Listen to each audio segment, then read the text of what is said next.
દેવ ઉઠની એકાદશીના દિવસે તુલસીને સ્પર્શ કરીને આ એક નાનકડો શબ્દ બોલી દો, એટલું ધન તમારા ઘરમાં આવશે કે સંભાળી નહીં શકો. માં લક્ષ્મી અને દેવી અન્નપૂર્ણાનો એવો આશીર્વાદ મળશે કે તમે ક્યારે સ્વપ્નમાં પણ નહીં વિચાર્યું હોય. પૂરું ઘર ખુશીઓથી ભરાઈ જશે.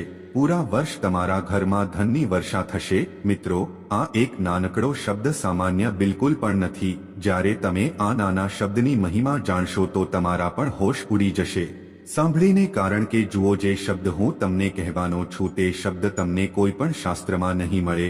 કારણ કે પ્રાચીન સમયમાં આ શબ્દ માત્ર સાધુ સંત અને વિશેષ જ્ઞાનીઓને જ જાણ હતી. પરંતુ તે વિશેષ જ્ઞાનીઓએ આ શબ્દ માત્ર પોતાના શિષ્યોને જ આપ્યો હતો.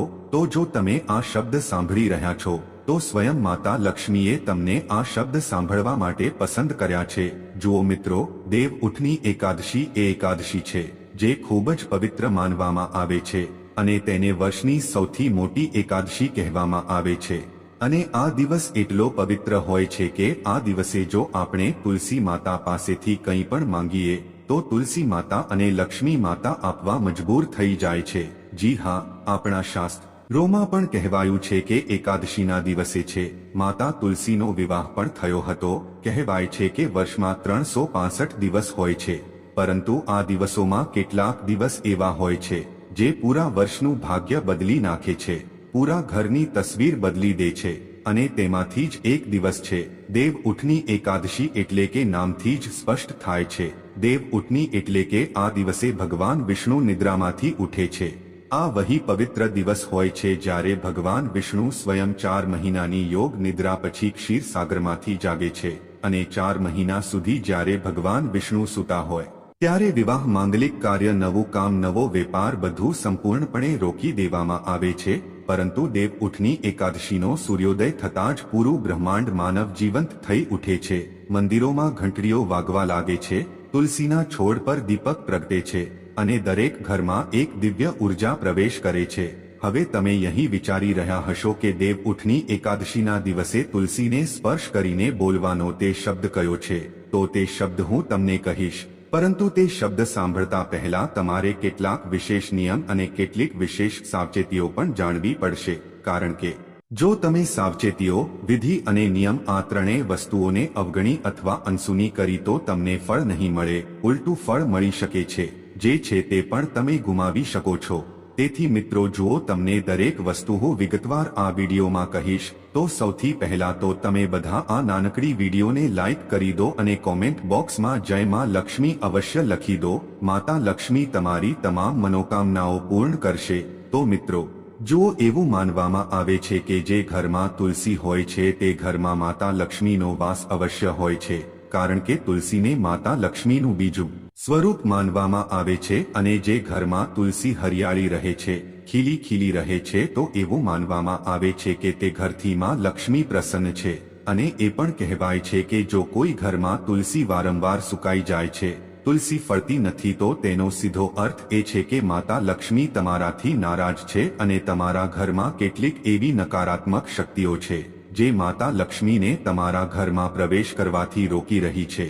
એને હવે જુઓ મિત્રો, દેવ ઉઠની એકાદશી એ વહી સમય છે જ્યારે કિસ્મત પણ પલટાઈ જાય છે અને કિસ્મતની દિશા પણ બદલાઈ જાય છે. સાથે જ જો તમારા જીવનમાં ખૂબ વધુ દુઃખ છે, ખૂબ વધુ તકલીફ છે, ખૂબ વધુ કષ્ટ છે, દર વખતે તમે કર્જના તળે દબાયેલા રહો છો, તમારા ઘરમાં પૈસા આવે છે પરંતુ ટકતા નથી, જેટલી મહેનત કરો છો એટલું ફળ તમને નથી મળતું, આ વખતે દેવ ઉઠની એકાદશી પર 72 વર્ષ પછી એવો શુભ યોગ બની રહ્યો છે જેને જો તમે ઓળખી લીધો અને તુલસીને સ્પર્શ કરીને તે એક મંત્ર બોલી દીધો તો પછી જિંદગીમાં ક્યારે પાછળ વળીને જોવાની જરૂર નહીં પડે. દેવ ઉઠની એકાદશીના દિવસે લોકો વ્રત કરે છે, પૂજા પાઠ કરે છે, નામ જપ કરે છે, તુલસી માતાની પૂરા દિવસ સેવા કરે છે. પરંતુ એટલું બધું કર્યા પછી પણ ઘણી વાર લોકોને ફળ નથી મળતું. શા માટે નથી મળતું? કારણ કે આપણને વિધિ જાણતી નથી. વાસ્તવમાં શાસ્ત્રોમાં કહેવાયું છે કે તુલસી માતાનું પૂજન જો સાચી વિધિ વિધાનથી અને સાચા જ્ઞાન સાથે કરવામાં આવે તો જ આપણને ફળ મળે છે. હવે જુઓ દોસ્તો, તુલસી માતા સ્વયં ભગવાન વિષ્ણુની પત્નીનું સ્વરૂપ છે અને આ દિવસે જ્યારે તમે તેમને સ્પર્શ કરો છો તો તમારા હાથમાં માત્ર માટી નથી પરંતુ દિવ્યતાની સ્પંદન ઉર્જા હોય છે. કહેવાય છે કે આ દિવસે બોલાયેલા શબ્દો બ્રહ્માંડમાં અનેક ગણા વધીને પાછા આવે છે. તેથી આજે હું તમને એક એવો શબ્દ કહેવાનો છું જેને તુલસી સ્પર્શ કરીને બોલી દેશો તો માત્ર પૈસા જ નહીં, તમારા જીવનમાં સમૃદ્ધિ, સન્માન અને સ્થિરતાનો એવો પ્રવાહ આવશે કે તમે પોતે સંભાળી નહીં શકો. તુલસીના છોડ પાસે બેસવાથી જ માણસના માનસિક ભય, તણાવ, દરિદ્રતા દૂર થઈ જાય છે. દેવ ઉઠની એકાદશીની સવારે જ્યારે તુલસી આગળ દીવો પ્રગટાવવામાં આવે છે તો તે દીવો માત્ર એક પ્રતીક નથી, પરંતુ પ્રકાશ અને ભાગ્યની શરૂઆત હોય છે. આ દિવસે જ્યારે તમે તુલસી માતાને સ્પર્શ કરો છો તો તે તમારી અંદરની નકારાત્મકતાને ખેંચી લે છે. જેને તમારા મનમાં કોઈ અજાણ્યો ભય છે, તમને કોઈ વાત વારંવાર સતાવી રહી છે, તમારા જીવનમાં ગરીબી છે, કંગાલી છે, કર્જ તમને પરેશાન કરી રહ્યું છે, તો આવી ઉર્જાને તે છીનવી લે છે અને તેના બદલે તમને અપાર સૌભાગ્ય આપે છે. પરંતુ એક રહસ્ય છુપાયેલું છે, તેને ધ્યાનથી સાંભળો મિત્રો. જુઓ, તુલસી માતા માત્ર તેને જ વરદાન આપે છે જે તેમની પાસેથી કંઈ નથી માંગતો, પરંતુ તેમને માં માનીને તેમની સાથે વાત કરે છે. આ દિવસે તુલસી આગળ જે વ્યક્તિ બેસીને સાચા મનથી કહી દે છે કે માં, આજે હું ખાલી હાથ આવ્યો છું, પરંતુ આશીર્વાદથી મારું ઘર ભરી દો, તો તેનું ઘર માત્ર પૈસાથી જ નહીં, પરંતુ સુખ, શાંતિ, સમૃદ્ધિથી પણ ભરાઈ જાય છે. એકાદશીના દિવસે જ્યારે ભગવાન વિષ્ણુ જાગે છે તો તે પોતાની નજર તે જ ઘર પર નાખે છે જ્યાં તુલસી આગળ દીવો પ્રગટાઈ રહ્યો હોય છે, અને જ્યાં તેમની નજર જાય છે ત્યાંથી અભાવ દૂર થઈ જાય છે. તો આ દિવસ એક એવી ચાવી જેવો છે જેનાથી ભાગ્યનું તાળું ખુલે છે, પરંતુ આ તાળું માત્ર તે શબ્દથી ખુલે છે જેના વિશે ખૂબ ઓછા લોકો જાણે છે. તુલસીને સ્પર્શ કરીને જે શબ્દો બોલાય છે તેમાંથી એક શબ્દ એવો છે જે માત્ર તમારી આર્થિક સ્થિતિને જ બદલતો નથી, પરંતુ તમારા કર્મોને પણ શુદ્ધ કરી દે છે. અને જો તમારા કર્મ શુદ્ધ રહેશે, જો તમારું દિલ શુદ્ધ રહેશે, તમારી વાણી શુદ્ધ રહેશે, તો સાક્ષાતમાં લક્ષ્મી તમારા ઘરમાં અવશ્ય આવશે. આ શબ્દ કોઈ સામાન્ય મંત્ર નથી, આ શબ્દ સ્વયંમાં લક્ષ્મીનો ગુપ્ત આશીર્વાદ છે. અને સ્વયંમાં લક્ષ્મીએ પોતાના ભક્તોને કહ્યું છે. હવે આપણા શાસ્ત્રોમાં તો એ પણ કહેવાયું છે કે આ શબ્દ માત્ર તેમને જ પ્રાપ્ત થાય છે જેમના ભાગ્યમાં પરિવર્તન લખાયેલું હોય છે. પરંતુ જે આ શબ્દ સાંભળીને તુલસીને સ્પર્શ કરે છે તેના જીવનમાં વહી પરિવર્તન તત્કાળ ઘટવા લાગે છે. હવે વિચારો, જો એકાદશીએ તમે તુલસી માતા સામે દીપક પ્રગટાવો, તેમના પાંદડા પર જળ ચઢાવો અને તે સમયે એક એવો શબ્દ બોલી દો જે સ્વયં બ્રહ્માની તરંગોને હલાવી દે, તો શું થઈ શકે છે? તે ક્ષણ જ્યારે ભગવાન વિષ્ણુ અને માં લક્ષ્મી એકસાથે જાગી રહ્યા હોય અને તમે તે ઉર્જાને પોતાના શબ્દોમાં બાંધી લો તો તે સીધું બ્રહ્માંડની ચેતનામાં દાખલ થઈ જાય છે. અને પછી તે શબ્દ તમારા જીવનમાં વારંવાર ધન, સૌભાગ્ય અને અવસરોના રૂપમાં પાછો આવે છે. માતા લક્ષ્મીને પ્રસન્ન કરવું ખૂબ સરળ છે. આજના સમયમાં જો તમે તુલસી માતાની સેવા કરી લીધી, તુલસી માતાનું ધ્યાન રાખી લીધું, તો સાક્ષાતમાં લક્ષ્મીનો આશીર્વાદ તમને મળી જશે. લોકો કહે છે મહેનત કરો, કર્મ કરો, પરંતુ સત્ય એ છે કે કર્મ ત્યારે જ ફળ આપે છે જ્યારે તે સાચા સમય અને સાચી ભાવનાથી કરવામાં આવે. દેવ ઉઠની એકાદશી તે સમય છે જ્યારે કર્મ અને ભાગ્ય બંને એકસાથે ઊભા હોય છે. તેથી કહેવાયું છે કે આ દિવસનો સંકલ્પ 1000 જન્મોના પુણ્યની બરાબર હોય છે. પરંતુ ધ્યાન રાખો મિત્રો, આ દિવસે માત્ર બોલવાથી કંઈ નથી થતું. ભાવના, આત્મા, શરીર અને મનનું શુદ્ધ હોવું જરૂરી છે. તુલસી માતાને સ્પર્શ કરતી વખતે તમારા મનમાં લોભ ન આવવો જોઈએ, લાલચ ન આવવી જોઈએ, માત્ર અને માત્ર ભક્તિ હોવી જોઈએ. જો તમે વિચારો કે હું માત્ર પૈસા જ ઈચ્છું છું તો તુલસી તમને પૈસા નહીં આપે, પરંતુ જો તમે વિચારો કે હું પોતાની માના ચરણોમાં બેસીને પોતાની કિસ્મત સોંપી રહ્યો છું અથવા સોંપી રહી છું, તો વહી તુલસી તમારા ઘરમાં લક્ષ્મી બનીને પ્રવેશ કરશે. આ દિવસે જે શબ્દો બોલાય છે તે માત્ર વાણી નથી, તે કંપન છે. અને આ કંપન તમારા જીવનની દિશા નક્કી કરે છે. દરેક વ્યક્તિના જીવનમાં એક ક્ષણ એવી આવે છે જ્યારે બ્રહ્માંડ તેને પૂછે છે તો શું ઈચ્છે છે, અને જો તે ક્ષણે સાચો જવાબ આપી દો તો પૂરું બ્રહ્માંડ તમારા પક્ષમાં કામ કરવા લાગે છે. તો દેવ ઉઠની એકાદશી પણ વહી ક્ષણ છે અને હવે લગભગ આ યાત્રાના અડધા પડાવ પર જ્યારે તમારા મનમાં આ જિજ્ઞાસા વધી રહી છે કે આખરે તે શબ્દ કયો છે, તો તુલસીને સ્પર્શ કરીને બોલી દેવાથી જ ધનની વર્ષા કરાવી દેતો હતો.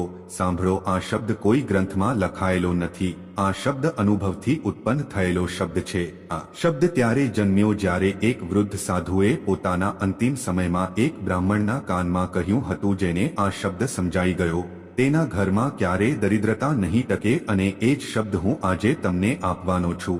ધ્યાનથી સાંભળો, આ કોઈ તાંત્રિક મંત્ર નથી, આ કોઈ તાંત્રિક ક્રિયા નથી, આ ઉર્જાનો આહવાન છે. આમાં લક્ષ્મીને પોતાના ઘરમાં સ્થાયી કરવાનો એક નાનકડો ક્રમ છે. જ્યારે દેવ ઉઠની એકાદશીની સવારે તુલસીના છોડ સામે ઊભા રહીને તમે તેને સ્પર્શ કરો અને કહો, હે પ્રભુ, પ્રેરણા પ્રગટ થાવ, તો આ શબ્દ સીધો બ્રહ્માંડના હૃદય સુધી પહોંચે છે.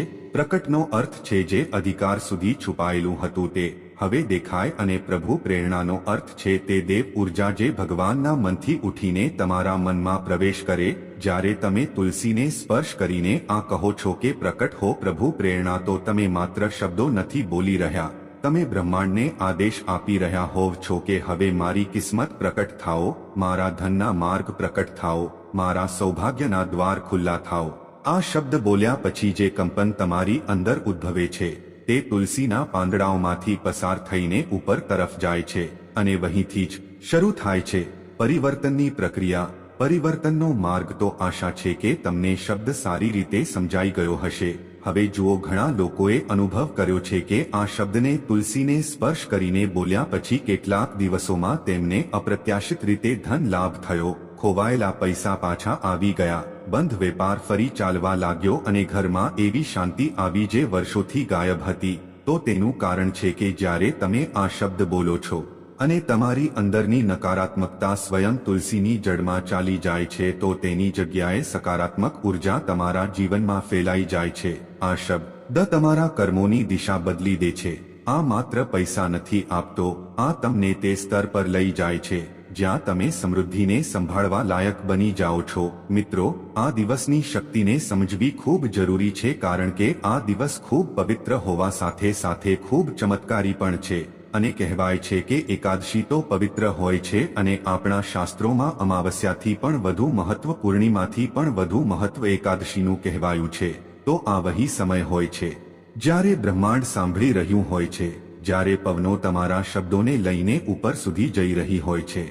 તેથી જો તમે આ દેવ ઉઠની એકાદશીને સાચા મનથી મનાવો છો, તુલસી આગળ દીપ પ્રગટાવો છો અને તે ક્ષણે પૂરા વિશ્વાસ સાથે કહો છો, પ્રકટ હો પ્રભુ પ્રેરણા, તો તમે પોતાની અંદરની ચેતનાને બ્રહ્માંડની ચેતના સાથે જોડી દો છો.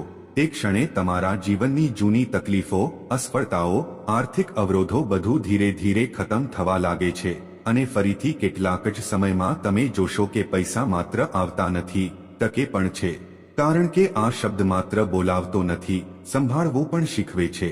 તો યાદ રાખો, લક્ષ્મી માત્ર ત્યાં જ રહે છે જ્યાં સ્થિરતા, સ્વચ્છતા અને સત્યતા હોય છે. આ શબ્દનો પ્રભાવ ત્યારે જ થાય છે જ્યારે તમારું હૃદય નિર્મળ હોય. તુલસીને સ્પર્શ કરતી વખતે જો તમે કોઈની સામે દ્વેષ, ઐશ્વર્ય અથવા જૂઠની ભાવના રાખશો અથવા લોભ રાખશો અથવા લાલચ રાખશો, તો આ શબ્દ કામ નહીં કરે. પરંતુ જો તમારું મન શાંતિમાં છે અને તમારી અંદર સાચી ભાવના છે, તો આ શબ્દ તમારા જીવનનું ટર્નિંગ પોઈન્ટ બની જશે. દેવ ઉઠની એકાદશીના અવસર પર જ્યારે સૃષ્ટિ જાગે છે, જ્યારે ભગવાન વિષ્ણુ સ્વયં લક્ષ્મીને લઈને પૃથ્વી તરફ દૃષ્ટિ નાખે છે, તો તે સમયે આ શબ્દ બોલી દેવું એટલે તે દિવ્યતાને પોતાના જીવનમાં બોલાવવું છે.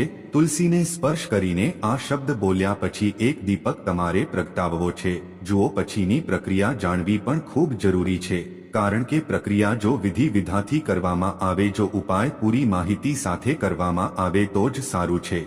કારણ કે અધૂરું જ્ઞાન હંમેશા હાનિકારક હોય છે. અધૂરા જ્ઞાન સાથે જો આપણે કોઈ કાર્ય કરીશું તો તે કાર્ય તો બગડશે જ, સાથે કિસ્મત પણ બગડી જશે. તો જુઓ, તમને હું કહી દઉં કે તમે ધ્યાન રાખો, સાચા મનથી માતા લક્ષ્મી અને ભગવાન વિષ્ણુથી પ્રાર્થના કરો. હવે દીપક પ્રગટાવવો અને મનમાં જ બોલવો જોઈએ, માં તુલસી, હવે હું ખાલી નથી, હવે હું તમારા આશીર્વાદથી પૂર્ણ છું. પછી જુઓ ધીરે ધીરે કેવી રીતે જીવનમાં બદલાવ આવવા લાગે છે. ક્યારેક લોકો વિચારે છે કે ચમત્કાર માત્ર વાર્તાઓમાં થાય છે, પરંતુ સત્ય એ છે કે ચમત્કાર ત્યારે થાય છે જ્યારે વિશ્વાસ શબ્દ સાથે મળી જાય છે। બોલો જય શ્રી હરિ ભગવાન વિષ્ણુ, જય માં લક્ષ્મી। મિત્રો, વિડિયો પસંદ આવ્યો હોય તો લાઈક કરજો, ચેનલને સબસ્ક્રાઇબ કરીને નોટિફિકેશન ઓલ પર ક્લિક કરજો।